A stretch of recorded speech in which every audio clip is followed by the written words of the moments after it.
What's up, everyone? It's Fuzzy. Welcome back to yet another MLB Recap. JB was back on the bump for the Astros. We had a little rematch of the 2019 World Series. Juan Soto, he sent Yankee Stadium into a frenzy, and that might be an understatement. The place went nuts. Speaking of frenzies, Travis d'Arnaud went on a home run frenzy. He was trying for 3 in one game. Elly de la Cruz, he's on pace to create a whole new club, the 50-80 club, and Blake Snell, he just can't stop giving up runs as a Giant. All of that and more in today's MLB Recap. We post these every single day, so stick around, hit that subscribe button so you don't miss out on any of the action. And just a reminder, if you're going to any baseball games, save yourself 20 bucks off on SeatGeek using code Fuzzy, and also on Underdog Fantasy. My code Fuzzy will give you a $100 deposit match, whether it's on playoff basketball, baseball, whatever sport that you can think of, they got it. So use code Fuzzy on Underdog Fantasy. Let's talk about the D-backs at the Giants. I want to talk about Montgomery versus Snell, two Boris clients, so we can call this the Boris Bowl. Well, I guess one of them is no longer a Boris client, but we'll get to that. I said this a few days ago. Ketel Marte, he was built to mash lefties. That's an easy bet. Rookie Blaze Alexander, he caught up to a 97 fastball outside. That's his second double of the game. He knocks in another run. Jorge Soler got that run right back. And a fun fact for you guys, that's the first home run hit by a Giant all year at home. Just crazy. Christian Walker then stole that run back. He singled home Marte. The fourth one allowed by Blake Snell, and this is why the Diamondbacks gave Randall Grichuk some money. He laced a 2-run double. He is so good against lefties. That ends Blake Snell's night. He was booed coming off the bump because he's allowed 15 earned runs in his first 3 starts. He's on a 1-year deal, so he's absolutely going to pick up that player option if he stinks it up like he has been. Montgomery, on the other hand, he was much more like his normal self. He got through 6 innings on just 78 pitches, 54 of them for strikes, by the way. He also has switched agencies, so he's no longer a Boris client. Arizona, they kept piling on runs. Gabriel Moreno and Kevin Newman got 4 in because they each got chances with the bases loaded, and both of them smoked base hits. The score ended up 11-1 Arizona after a few more hits and groundouts, and Blaze Alexander, he's also going to get a chance with the bases loaded, and he sent it out. That grand slam makes it 17-1. Blaze, again, he's a rookie hitting .340 with 3 home runs. If he can shore up that defense, he's going to be a problem, and once they call up Jordan Lawler, that middle infield for the Diamondbacks is going to be lethal. So because we just saw a grand slam, I think it's only right if we found another one. We have World Series champs versus World Series champs, the Rangers versus the Braves. Marcus Semien, he's trying to show that he wants to be known as more than a World Series champion and a Gold Glover. He wants to be known as a Hall of Famer. He could very well end up with 300-plus home runs and a 60-plus WAR career if he keeps at it. Ozuna, he's not going to be a Hall of Famer, but the man can rake. An RBI single gives him a 17-game hit streak. He's hitting .351 with an insane 24 RBIs in 18 games, and it still kind of blows my mind that the Braves, they can lose Sean Murphy and be perfectly okay. d'Arnaud, he goes .430, then he says, not good enough. I'm going .440 now. His second moonshot of the night makes it 3-1 Braves, but if you're a Braves fan or a Guardians fan, 3-1 leads, they give you PTSD. Again, I'm a Cleveland fan. I can confirm that. There goes the lead. Adolis Garcia, he's hyped up, and he should be because, again, he just tied it with a huge 2-run double, so it's 3-3 Braves. d'Arnaud, he steps in with the bases loaded. He already has a 3-home-run game. Now he has 2. He's the 3rd catcher ever to have 2 3-home-run games in one career. He joins elite company, Gary Carter and Johnny Bench. He's going to try for 4 after Michael Harris ripped one out, and by the way, Harris, he's now hitting .295 with an almost 125 OPS plus through his first 1,000 career at-bats, and d'Arnaud rolled over. So no 4-home-run game. He grounds out to shortstop, but a big night regardless. The Braves, they win easy 8-3. Here we go. The surging Mets are taking on the Dodgers in LA. In New York, they are looking for their 5th win in a row? Okay. Yamamoto got a curveball to bite on the corner against Nimmo, and then he caught Lindor looking. Pete Alonso, he's down swinging as well, and yeah, that's not a strikeout. That's a home run from DJ Stewart. More on him later. Francisco Alvarez dribbled one, and Will Smith threw it over Freddie's head, so Alvarez, he's going to try and get to second, but he tripped, and he jammed his thumb trying to stay afloat. He stayed in the game, and he scores on a Harrison Bader single up the middle, but Alvarez did eventually have to come out, and he's on the IL now, which really sucks. It's 2-0 Mets in the 3rd. Lots of traffic again for Yamamoto. Pete, he's just too strong. Not a home run, but it's still a 2-run single because he muscled that thing into the outfield. Manaea and the Mets, they really needed that run because Ohtani and the Mets defense played a big role in the middle innings. Ohtani had an RBI single, then Joey Wendell just completely imploded at third base. He made 2 errors, so multiple base runners are on. And oof, that's a 2-run single for the struggling Chris Taylor, and boy, did he need that. Mookie, he wanted to make Joey Wendell feel better. He got lazy with the throw, so that's an error. Runner on for Lindor, and remember how I said that Chris Taylor needed that clutch base hit? Lindor needed that home run versus a right-handed pitcher. That's his first against a righty. Starlin Marte broke it fully open with a 2-run single, and DJ Stewart, he knocked in the game's final run. The Mets, they've won 5 in a row. Meanwhile, the Dodgers, they've lost 6 of their last 10. It's early, but being 20th in team ERA is not going to cut it. it. The Royals, on the other hand, they come into this game top 3 in team ERA, but they have a big test coming in the form of the Baltimore Orioles. Alec Marsh, he's going for the Royals. He got some big help in the first with a snap throw back to get Gunnar at third base. Now there's 2 outs, and Kansas City went from stressed to completely relieved. Santander popped out, no damage done to Alec Marsh, but there will be damage on this swing. Vinny Pasquantino, he swatted his 4th home run, and then MJ Melendez, he's going to get his 4th as well. Wait, hold on, I messed up the timing. That's later on. That one is just an RBI single. The Baltimore bullpen, they're not able to save Dean Kremer. They fully opened the door for Kansas City. Hunter Renfroe, he had a big 2-run double. That made this game feel completely over, but it ain't done yet. Elly got it to go. That's a grand slam, the first grand slam of his young career. Baltimore, they're only down 2 now, and there's the home run from MJ Melendez. That's his 4th, a 3-run no-doubter. He bat flipped. His barrel rates and his exit velocities are elite. He could go off for 25, 30 home runs this year, and that's where the score stayed. For the first time in like a decade, the Royals, they've won 9 in a row on the road. The Royals are now 13-7, which usually would net you first place in the woeful AL Central, but Cleveland, they've been playing really well, so if the Guardians don't win, Kansas City will actually be tied for the top spot, and it looked like a big possibility after Toro started hot. He hammered a long, and I mean a long home run. Thankfully, Tristan McKenzie, he locked in after that first run in the first, but here comes the A's an inning later. Oh, wait. Tyler Freeman, he caught it. He made a great play out in center field. The infielder turned outfielder, saved extra bases, and then moments later, he did this. The Oppo Taco for his 3rd home run. Tyler Freeman now has 3 home runs in 16 games this year. Miles Straw had 3 home runs in his entire Guardians career in 359 games. We don't miss him at all. I'm sorry, but also not sorry. I did miss this guy, though. Tristan McKenzie, he's back. Well, he was throwing 93, 94. Not consistently, but he threw it once or twice. He punched out 6 on just 3 base hits. We need this version of Tristan back. We need him, okay? It's still a tight ball game. It's 2-1 in the bottom of the 5th. Steven Kwan, he ripped a 2-1 double. Kwan's hitting 350 on the year, and Andres, he wanted some of that 2-run action. He singles to center. Andres Jimenez is hitting an insane 500 with runners in scoring position. J-Ram, he synced one in, and Andres, he scored at 7-1 when Naylor, he sent one out, but I forgot there's multiple Naylors on Cleveland. That one was Josh Naylor. He's hitting 310 with almost 60 extra base hits over his last 140 games.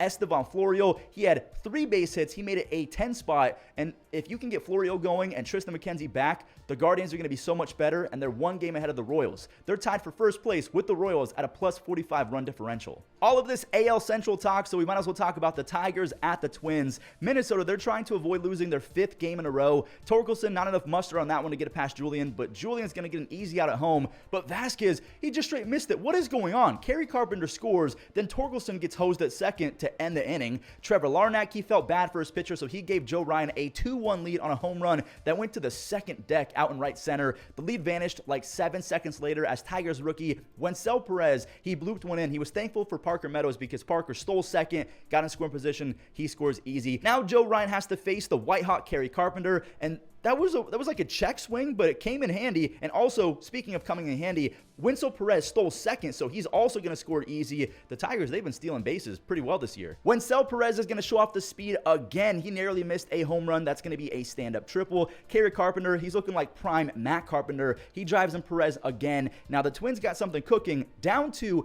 Buxton, he pimped one, and it's off the wall. It did not leave. He just pimped a double, and he's really mad at himself because he probably could have got a triple if he was running hard out the box. Kerry Carpenter, he rakes, but man, he does play awful outfield. That probably should have been caught, by the way. The game's tied at 4-4. Minnesota, they walked Mark Canha. They get to Wencel Perez, and I just didn't know he was a switch hitter, but I do know that now. His 3rd hit of the night put the Tigers back on top, and Jason Foley, he completes the job with his 6th save. Minnesota, they fall to 6-12 because the baseball gods hate them. They have not been fair at all to the Twins. They've had so many health problems. Coming up, we have back-to-back 5-3 ball games. The Rays and the Yankees game was juicy. Yankees starting pitcher Clark was in some deep Schmidt. See what I did there? Because it's Clark Schmidt. Anyways, he allowed multiple base runners to get on and nobody out. But then he said, nah, I'm going to do my own thing. He struck out 3 Rays to get himself out of a jam. So we head to the 3rd, and Juan Soto, he simply cannot leave the Yankees. He can't. Like, as a baseball fan, I hate that it works, but it really, really works. He robs Richie Palacios with a leaping grab at the wall. More on both Soto and Palacios later in the game, and by later, I mean right now. Richie, he made sure that Soto could not catch that one. He's from Brooklyn, talking about Richie Palacios, so that's got to feel amazing. By the way, he has 8 home runs and an almost 140 OPS plus since being traded by the Guardians, because that's just what happens. But here comes the Yankees. The Rays defense gifted them multiple base runners, and Oswaldo Cabrera, he was a beneficiary beneficiary of that. He smoked a ball past Yandy. No RBI because that was called an error, and this one is for sure an RBI. Volpe, he put the Yankees up 1 on a single up the middle, 2 on for Soto, and there it goes. See ya. That's an awful Michael K impression, but the place went nuts. Juan Soto went nuts. Garrett Cole went nuts in the dugout. Soto, he was built for this team. He has 5 home runs, 20 RBIs. He's hitting .350. The fans, they did their part to try and make him feel good too. He goes out to right field, and they were just peppering him with love. Now, the Rays did make a little comeback. They got 2 of those 3 runs back after Isaac Paredes singled home 2. The Rays kept it tight. Clay Holmes, he's having a weird season, at least to me, because he does have a 0 ERA. He's been good, but it's not really been easy. A lot of base runners in traffic. That double play seals it, so however you slice it, Clay Holmes now has an MLB best 8 saves, and the Yankees, they're tied with the Guardians at 14-6. One more 5-3 game before we see if the Jays could keep pace with the Yankees. We have a rematch of the 2019 World Series. JV, he's on the bump for the first time this year. He had an easy dribbler to start off the outing, and then had a clean 1-2-3 after he struck out Jesse Winker. Kyle Tucker, he laced a double for Yainer Diaz, who then laced a double of his own. Wow, back-to-back games with former Guardians going off, Palacios and Diaz. Can't wait to talk more baseball, yay. Anyways, Jeremy Pena got his hands inside a 97 fastball, which is really nice for him. Chaz was celebrating his 29th birthday, and he gave himself a birthday gift with an RBI single. Pena scores easy. JV, he slid out there in the 5th. That ball was drilled. Riley Adams, he goes to deep center, but JV, he shook it off. He's back out for the 6th. He strikes out Jacob Young. Then he got Jesse Winker on his hardest fastball of the night. He only threw it 95, but I still think that he's got 98, 99 in his pocket. He just has to build up that arm. He's out after 6. He had 4 strikeouts, 2 runs allowed. Houston, they got another on a Dubon single, and we had a little bit of drama because Ildemaro Vargas was called out at 2nd, but Pena's foot was definitely in the way. They went to replay, said no obstruction, maybe because he was in the motion of fielding, I don't know, but the rules confused the heck out of me. Davey Martinez got tossed. The Nats, they got a rally going after that as Josh Hader, he gave up a triple to CJ Abrams. Winker brought home CJ on a sac fly. Hader, he got Meneses chasing, and then he gets Nick Senzel on a fastball up, just his 2nd save as an Astro. How is Justin Turner doing this? Like, did he find the fountain of youth that the Dodgers found a couple years ago? He's like 80 years old, hitting .345 after hitting his 2nd home run. He also has 10 RBIs. Xander, he's been struggling bad, so he finally gets a... No, he doesn't, because Varsho, he's at 5 outs above average already. Having him and Kiermaier in the same outfield is not fair. Speaking of Kiermaier, he drives in 1. Toronto's trying for 2. Kevin Biggio, he hit the dolphin dive button, and he's in there safe. Vladdy, he got jammed, but when you're that strong, you can have anything land, especially when the infield's kind of playing in. So that's a bloop RBI single, and Justin Turner lined another one, this time for an RBI single. It's 5-0 for Yariel Rodriguez. Now it's 5-1. Nando, he knew it instantly. That's his 6th home run. The strikeouts are down. The walks are up. So Nando, he's going to have a big year. And that was it off of Yariel Rodriguez. He struck out Merrill. He had 7 strikeouts in just 4 innings. He's still working up that arm strength. Toronto, they pulled him after those 4, but he has 13 strikeouts in his first 7 2/3. Romano, he's also trying to build up that arm strength, so he's in for a non-save opportunity. He strikes out Merrill. Toronto, they're 11-9 despite being 21st in runs scored and 25th in team ERA. They should be a couple games under 500, but they're just that good, honestly. They're really good on paper. Let's show one last close ball game before we get back into some blowouts. Kyle Gibson and Freddie Peralta, they were locked in. They had the aimbots turned on, the Zen, whatever you call it. They were both very, very good. Wilson Contreras upped his hit streak to 12 games. Jordan Walker, he stepped in with runners on, 2 outs. It's his bobblehead night, and his family's in attendance. He's got to clutch up, but he struck out. It still kind of worked out. The ball got past Wilson's brother, William. Wilson's going to try and score from second. Wilson's out. His head ended up in Freddie's lap. Oh my, pause. He kept Freddie from falling fully, and there's Wilson's brother, William. That's an RBI double for the other Contreras brother, Freddie Peralta. He got into a lot of trouble in the 6th. The bases are juiced. He's facing the dangerous Nolan Gorman. Not his usual 98 fastball, but there was some rise to that one. He's out of the jam. 7 strikeouts over 6 shutout for Freddie Peralta. He has 33 strikeouts through 23 1/3. The Pen, they really try to screw Freddie, and I mean, look at this. There's a walk. There's a pinch hit single. Another walk. The bases are loaded again, and they do it. They screw Freddie Peralta, and the chance of him getting a W, they give Donovan a bases loaded walk, so there's an RBI. And that's why caring about pitcher wins is just stupid. Anyways, we head to the 10th. William, he put the Brewers back up by 1. He drove in both runs today. Nolan Gorman, he's going to get another chance to clutch up, but that's going to do it. Hobie Milner, he earns his first save. Nolan Gorman, he's hitting 178 on the year. He's 1 for his last 17 with 10 strikeouts. I'm calling him out. Spencer Turnbull has turned the page in his career, and he has been dynamite. He has saved his career now that he's with the Phillies, and he's been electric to begin 2024. 4. What a swing. Alec Bohm got a 97 fastball way up in the zone, and he somehow got it to go. His first of 2. Yes, wait for it. Trey Turner, he doubled, giving him 6 consecutive games with an extra base hit. Bryce Harper took a walk, so 2 on again for Alec Bohm. He now has 2 home runs and 6 RBIs before the 4th inning. He has 58 extra base hits, 114 RBIs, and a 110 OPS plus over his last 165 games.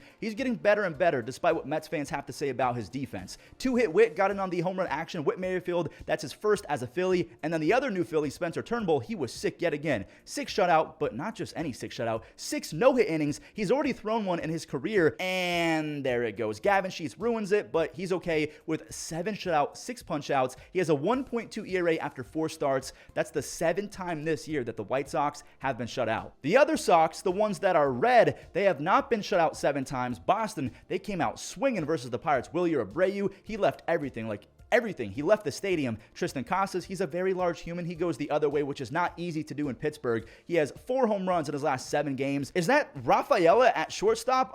He makes an error. Luckily, nothing happens, but it's weird because he's a vacuum in the outfield. They're trying anyone at shortstop, I guess. Anyway, Boston, they got another after Rafaela shot one up the middle. It was a nice play to get 1, but that was it. Rob Refsnyder, he's in for Tyler O'Neill, who was unfortunately on the IL after he collided with Devers. That ball's gone. He's usually a lefty masher, so it's nice to see him do it against a righty. Brian Bayo, he was great. He shut out the Pirates over 6 strong. He struck out 7, only 1 base hit. He got that contract extension and then kind of like sucked, so that's very encouraging. Rafaela, he's not been very good after getting an extension as well. He's been bad, so that's encouraging as well. The 4th home run of the night for the Red Sox, and Manuel Valdez ripped a double to right to score 2 more. Boston, they got greedy. They wanted 10 runs so bad. Bobby Dahlbeck, he's out at home. Cam Boozer, if you've never heard of that name before, neither have I. He's making his MLB debut. He left baseball 7 years ago. He was doing carpentry like woodwork, but he fought back. He seals a win for the Red Sox, and that's a really cool moment for him. From the Red Sox to the Reds, this was not a great start for the Halos. Rengifo, he missed an Elly chopper, but he probably beats that out anyways. They did give him a single. MLB Network, they did a live look-in. They watched Elly steal second base. Then he stole third base, and there was a bad throw, so he's going to score it easy. Harold, he was praising the brand new rules, and I got to say, I agree with him. I love the new rules. Stolen bases are so electric. I mean, Elly is electric regardless. He doubled off Ward after Sano hit one straight to him. Joe Adell, he's actually going to tie it on a single to left field when Rengifo scores, and it ain't tied no more because that's a mammoth home run from Tyler Stevenson. 111 miles an hour off the bat, but baseball's so funny because that 111 mile per hour home run counts the same as this bases loaded hit by pitch against Nick Martini. It's 1 RBI. Jose Cisnero, he allowed more free runs left and right. Another scores on a pass ball. Elly, he goes the other way. He's the first player in NL history with 6 home runs and 10 stolen bases in the first 19 games of a season. What did I just say out loud? He's on pace for 51 home runs and like 85 stolen bases. 1 year after Ronald made the 40-70 club, it might be a 50-80 club because Elly's that good. This Reds team, I mean, when they get back TJ Friedl, Marte, and McClain, don't play them. They're going to be unstoppable. Cody Bellinger got some help from Josh Bell in this one. Josh basically punched that thing far enough for a run to score. And then Dansby, he sent one to center, and he got some help from Mother Nature. The wind sent that ball way out to center. That's a long extra base hit for him, an RBI extra base hit. And oh my goodness, Nico Horner, he gets the pick from Cooper. His glove never slumps. He's also very good on the bases, and he's pretty good at getting on base. Dansby Swanson, he flashes the leather as well. The Gold Glovers, they were just showing off. Nico, he then clutched up with the stick. He went down the left field line. Madrigal, he scores all the way from first base. Garrett Cooper, he's up facing his old team. That one lands for a bloop single. Another run scored, and then another scored on a magical ground out, but I'm not going to show that. I'm just going to show Amaya barely missing a 3-run home run. He'll take a 2-run double. Miguel Amaya is their catcher, and he's been very impressive. He has back-to-back 2 RBI games. The exit velos and barrel percentages are looking pretty good, and he's been a pretty good catcher behind the dish. Brian De La Cruz, he ruined Jameson's Tyon's bid at a perfect game. He goes yard. That is 6 straight games with an extra base hit for De La Cruz. Jameson only allowed 3 hits and had 4 strikeouts over 5, but I'm just going to show the final out. The Cubs, they're 12-7.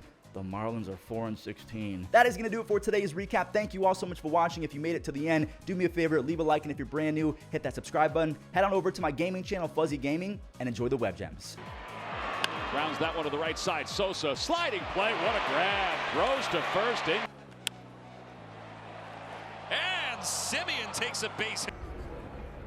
Showing bunt. J.J. Bleday puts it down. Jose Ramirez. What a play! Deep short, stopped by Caballero, and the throw got him. Improve offense. Sharply hit. Win. Great diving stop. Gloves, grabs, and guns.